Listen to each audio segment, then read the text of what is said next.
The Racing Pod on Off the Ball with William Hill. Who you got? 18 plus. See Gamblingcare.ie. And you're welcome to episode 72 of the Racing Pod on Off the Ball with Duggan and Johnny Ward. Remember, we're here every week with analysis, race previews, tips, stories, interviews, bit of crack as well. First half of the pod each week free to air. The second part exclusively for members. So be sure to sign up by going to offtheball.com/join. And this week for members, we're going to focus on the flat horses to follow this season. We'll also get our charity bet. Subscribe now. Johnny, how's the form? Very well, JD. Very well. You a man for Easter eggs? You looking forward to Easter? Yeah, I'm a man for Easter eggs. I read an article recently about how chocolate is like becoming harder and harder to get proper chocolate. They need to move away from cocoa and all of that. But I'm partial to a bit of chocolate, yeah. Yeah, good. We were watching Newmarket the last few days. The flat is back, as it were, and these are the trials for the Guineas. And it was Judmont who won both races and John Gosden who won both races. So the Nell Gwynn Stakes won by Zanzoon, and then the Craven Stakes won by Field of Gold. I think Zanzoon will probably go for the French Guineas, but Field of Gold will look to run in the 2,000 Guineas. Yeah, a bit of a story here. So I was at Tramore races last year, and Mick, who I met at the races, literally just met this guy at the races, very nice guy, and he said, sure, come down to the house, because I was staying overnight and I was going to go for a swim. And he came into the house anyway. I went into the house and he had 4 or 5 dogs, and one of them was called Elvis. And I said, why'd you call him Elvis? And he said, because when we found him, he was caught in a trap. Right? So this is no word of a lie, right? So I met Mick recently at Wexford races, right? And this is a long-winded story, which has nothing to do with whether the horse will win the Guineas or not. But I was at the races and I said, how are things? And he goes, we've had to do such and such with Elvis. He hasn't been that well, but he's recovering. He's doing well. So I had a camera woman with me, Emily, who was from Lithuania, I think. But I was telling her the story and I was like, Elvis caught in a trap, and she'd no idea of the reference. So it was one of these moments where I was like, this woman is actually quite young relative to me, and this is a sign that I'm getting old, where I'm amazed she doesn't know this reference. After Field of Gold won the Craven, our childminder was there, and I said, oh my God, like all I can think of now is the Sting song, Fields of Gold or whatever. Totally lost on it. No idea. So I had to play her like Fields of Gold. I was like, this is like one of the most beautiful songs probably ever written.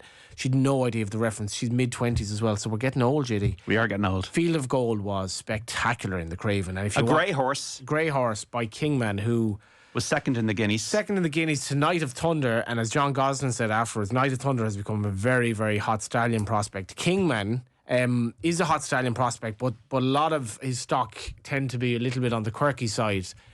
This horse, Field of Gold, is keen, but if you listen to John and Teddy Gosden have the licence now, if you listen to John Gosden afterwards, he said, I wasn't even really worried at all about him winning the race today. He's just starting off. He ran quite gassy, and it said in the Racing Post that there might have been a pace collapse, and they raced a long way out, which they kind of did, but if they'd gone faster for him, it would have suited him. He was very, very keen, and the way he then sort of, if you look at a horse and you're trying to imagine what will happen in the Guineas as he goes back to Newmarket, steps up to a mile, and everything was flat out, like in the last couple of furlongs, flat out, and Kieran Schumacher was just like, I think he said afterwards, it didn't matter if there were 7 or 17 horse in front of me, it was just, I had that much horse.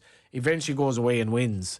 I think he's 5-2 with Hills. I don't see anything from the Irish battalion. You don't see Twain, no? No, like Twain's a funny horse, because when he won on debut, he was a massive price.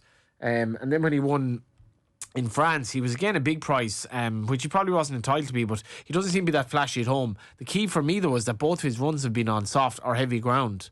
And we're not sure what the ground will be like in the Guineas, but it'll be more likely to be something similar to what Line and Winter faced yesterday. And obviously there was talk about, not Line and Winter, but there was talk about Line and Winter on the Guineas. I never had him as a Guineas horse myself. He's not. He's going to the Dante now. But Field of Gold, 5-2. He's not going to go off 5-2 on the day. Sure, there's going to be all of the chat about him. He hammered everything. Hammered them. Did you have any dogs at home growing up? Yeah. With as good a name as Elvis? Elvis is a great name, yeah. My dog's name is Roddy. Roddy, after Roddy Collins? No, it was before Roddy Collins' time. Okay, your dog in the limelight, yeah. We had a dog called Risp and Rex, and I remember one time one of them just disappeared, and there was all this. I think my parents protected the story of what happened because there was allegations about what may have happened from the neighbours. Did he go after the sheep and all this? And I was absolutely devastated. And then I didn't really I didn't have much of a thing for pets, but in recent years, then myself and a girl I was dating at the time, we got a Jack Russell called Mabel, and I loved her, absolutely loved her. So yeah, they can be great.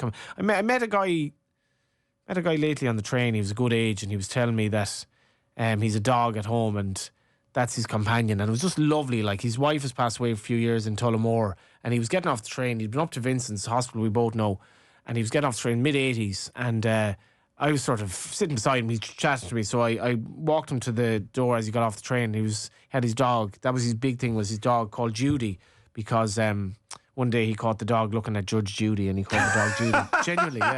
Genuinely, that's why he called the dog Judy. They can be great companions. Zanzoon is going to be in the French Guineas, maybe. I mean, she probably does need cutting the ground. Yeah, and that'll be interesting as well. But the I suppose Khaled Abdullah / Judmont and Godolphin and John Gosden now look to have a strong hand. And the Irish, I don't know if the Irish Classic horse, we'll talk a bit about my 5 to follow. I've Lake Victoria on it, but I don't know if the Irish Guineas horses are going to be able to deal with that. But it was good racing at Newmarket. Great to see good flat action back. 5 o'clock on Monday is the Irish Grand National, which we're going to look ahead to. Now, the declarations come out on Saturday after we record this, but I went through all 49 horses at the latest stage, so we have a good handle on folks. Lots of horses taken out before, 3 miles, 5 furlongs, and it's a race which was first run in 1870, won by a horse called Sir Robert Peel. Remember, obviously the Easter Rising in 1916. All Sorts was the name of the horse that won at that time. And Sir Robert Peel gave the name to Peelers, I think. That's right, yeah. And we have, Tom Draper was 10-time winning trainer, Paddy Mullins, 4 wins. Brown Ladd won the race 3 times in the 70s. Great connection with women jockeys in the race, from Anne Ferris to Katie Walsh to Nina Carberry, all these, and Dot Love and Sandra Hughes, trained winners of the race. The family connections, the Carberries, the Moores. So it's a rich history, Johnny. Is it a race you enjoy? I mean, I think when you're looking for the kind of horses that are suitable for the race, you need to jump, you need to stay, like all the kind of traditional nationals. I think the Aintree Grand National is different now, but I was just going through it. In the last 10 runnings, you've had Outsiders win, you had Thunder and Roses in General Principle at 20 to 1. You had Lord Lariat at 40 to 1. You had Free Will and Dinnan at 150 to 1. No horse older than 9 has won in the last 10 runnings of the race. And between 2000 and 2022, only one horse carried over 11 stone to win, our Duke. But the last couple of years, you've had horses over 11 stone win with that on their back. So I am Maximus and last year Intense Raffles. Maybe the class horses are coming back into it now. Yeah, it's a bit of an endearing anachronism, this race, because you're still getting lots of long shots win it and lots of small trainers. It's not... Willie Mullins hadn't won it until... Was it Burrow Saint? Burrow Saint, which was... I'd actually forgotten that stat, because with Willie Mullins, there's so many stats in relation to him, albeit of a different kind, that you forget. Henry de Bromhead hasn't won the race. Gavin Cromwell hasn't won the race. No. When you think of how much 4 trainers have absolutely had National Hunt racing in a stranglehold in the last sort of maybe decade or so, particularly Willie Mullins. Willie's done well in the race in recent years, but it took him so long. And the fact that Tom Gibney and Dermot McLaughlin could win it twice, both local trainers. I did a piece for Racing TV last week where we sort of went around the yards. Heather Downey, whose dad Paddy had a winner at Bellewstown in an all Meath dominated winning card on Saturday, which was kind of topical because I was going around the Meath trainers. We went to Gavin Cromwell and we went to Screen Gallop see Ian Donoghue's horse, and we went to Dermot McLaughlin's, and then we spoke to Robbie Power and Barry Geraghty, but just gave a feeling for this is a locals race, and like Dermot McLaughlin's dad won the race as a rider, and he remembers just being dropped in the outfield or whatever and just being left there with all the kids, and then his dad had collected him after riding in the national or riding in the card, and I don't like these hot handicap chases for a bet, but in terms of the spectacle, and people still talk about Arkle give so much weight away in races, we don't see the top horses running in handicaps that much anymore, and all the better if they did. And in fairness to this race, like, we had serious horses entered in this right up until the end. Better Days Ahead is now the top rated 154, but a lot of the national horses, the entry national horses, basically, as you were alluding to there, were scratched. But this race had a hell of an entry, and why shouldn't it for 500 grand? Yeah, I've had the winner 3 times. I was thinking of throughout my life. That's good. Mudahim and had David's Lad and had General Principle. So 3 winners over the David's years. lad, that's going back. Yeah, 2001, Timmy Murphy. And have you narrowed it down? I mean, I narrowed it down from 49 to about 4 or 5. So I've narrowed it down to High Class Hero, Haiti Colour, She Could Be Anything, Daily Present, and Bushman's Pass, and also Val Dancer. I've come down to about 5 or 6 out of 49. Are any of those? Do you like any of those, for example? Yeah, absolutely. But why not Now Is the Hour? Just because he fell at Cheltenham, or Now Is the Hour. Where is he now in the handicap? So he is. What number is he?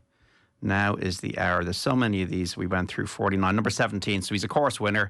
I think he needs to jump better. And why should he overturn the form with Haiti Colour from Cheltenham? because he hadn't been asked. Like, in fairness to him, he hadn't. I mean, Gavin Cromwell. He needs to jump better. Yeah, Fell over hurdles. He fell over hurdles. I mean, I remember that day. I think I was racing that day, or certainly I was around for one of his early wins. And he must have been 15 lengths clear at second last and fell. It was just one of these head and hands, well backed on the day.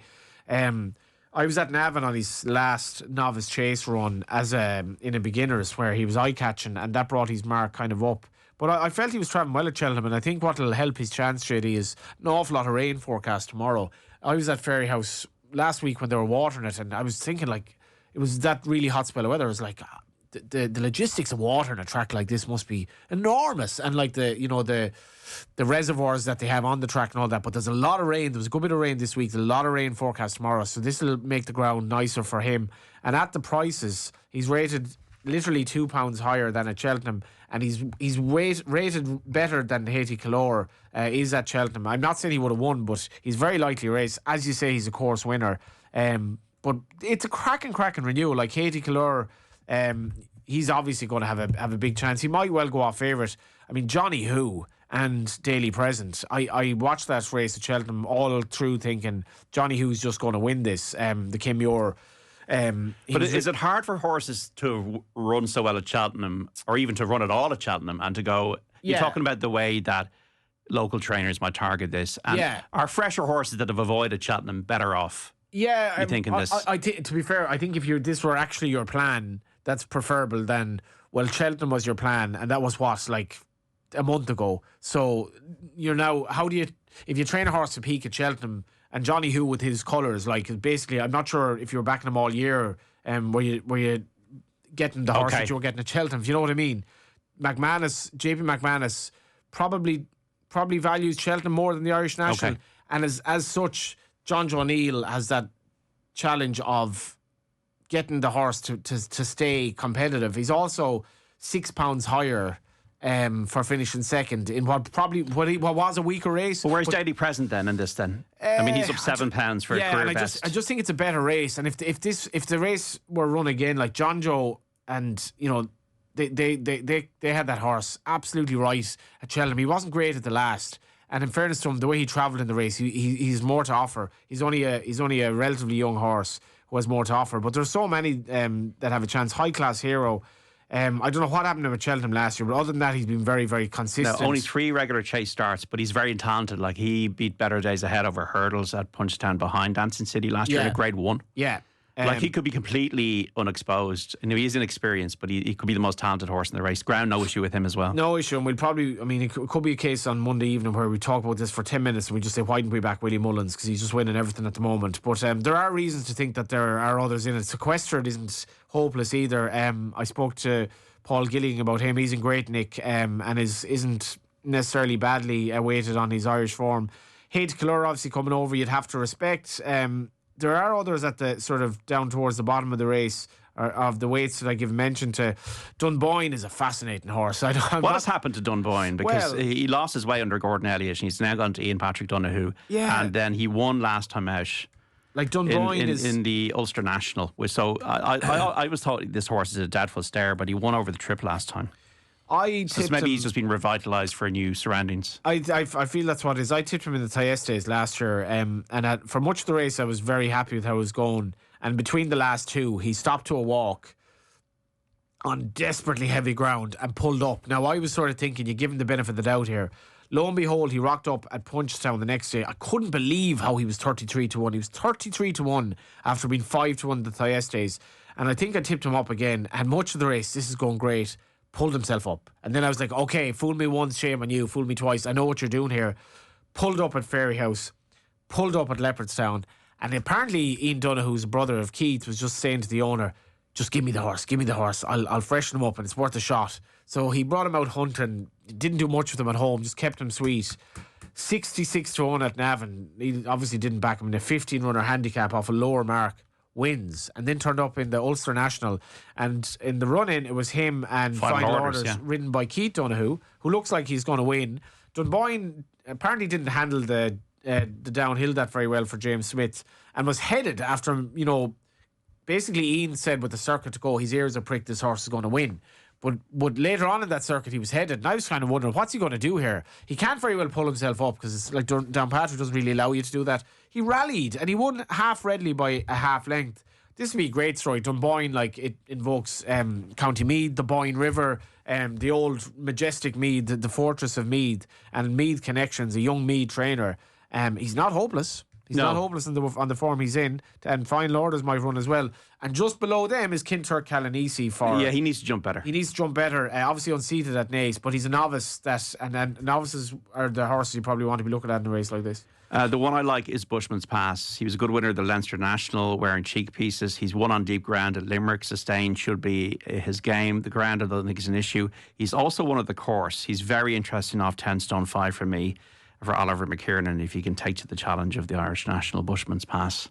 Bushman's Pass is done very well. 25 to 1 shot. I am going to, for my charity bet, I'm going to give one at a good price, 33 in the weights. Okay. Wasn't certain to get in at all, but now obviously will. But for the radio, what are you going to do?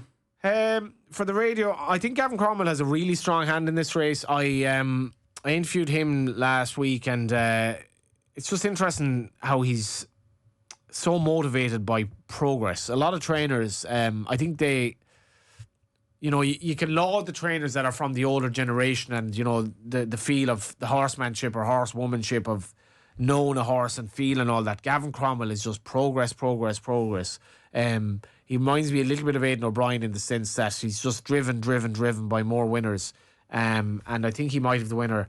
For my charity bet, I'm going to give one a bigger prize. But now is the hour is my selection. Now is the hour, yeah, is the main bet for Johnny, about 8 to 1 in the Irish Grand National for the radio. This is at 5 o'clock on Monday. I'm going to go with Bushman's Pass each way at 25 to 1, folks, for the Irish Grand National for the radio on Monday at Fairyhouse.